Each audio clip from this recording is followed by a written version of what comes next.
Bagha Jatin, E547।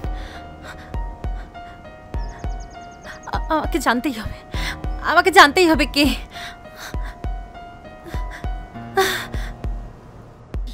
দরজাটা এরকম খোলা কেন?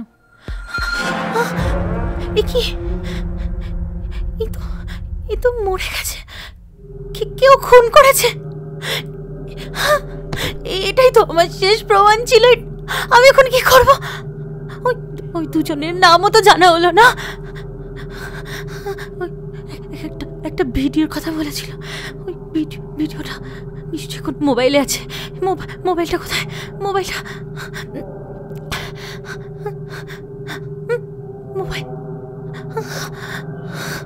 এই তো।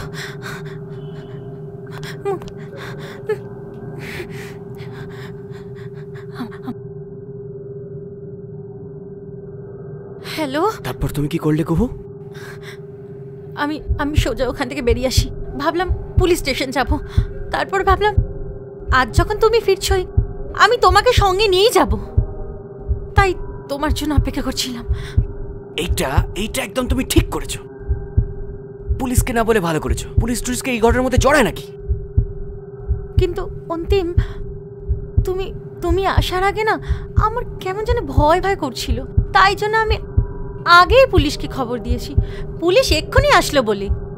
আমার আসলে জানার দরকার আসল অপরাধীটা কে, যে আমার সাথে এই জঘন্য কাজটা করেছে।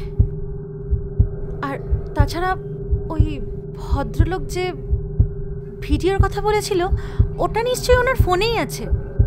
ওটা পাসওয়ার্ড দেওয়া, জানো, আমি খুলতে পারিনি। তাই জন্য আমি ওটা পুলিশের হাতে তুলে দেব। পুলিশকে তুমি ফোন করেছিলে? পুলিশ এখানে আসছে।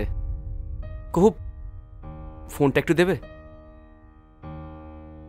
অন্তিম, তুমি কি পাগল হয়ে গেছো?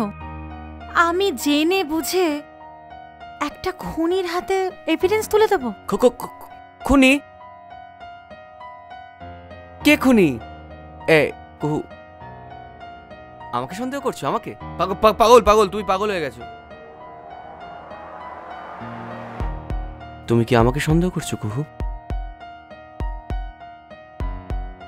আমি এখন পাগল নই, এতদিন ছিলাম। সন্দেহ করছি না, আমি কনফার্ম তুমি খুনি। আর তাছাড়া আমি যখন ওই বাড়িতে গেছিলাম, ওখানে একটা ডিওড্রিনের স্মেল পেয়েছিলাম। এখন যেটা তোমার গায়ের থেকে বেরোচ্ছে। তুমি শুধু ওই ছেলেটাকেই খুন করোনি, তুমি আমার বিশ্বাসকে খুন করেছো, আমার ভালোবাসাকে খুন করেছো।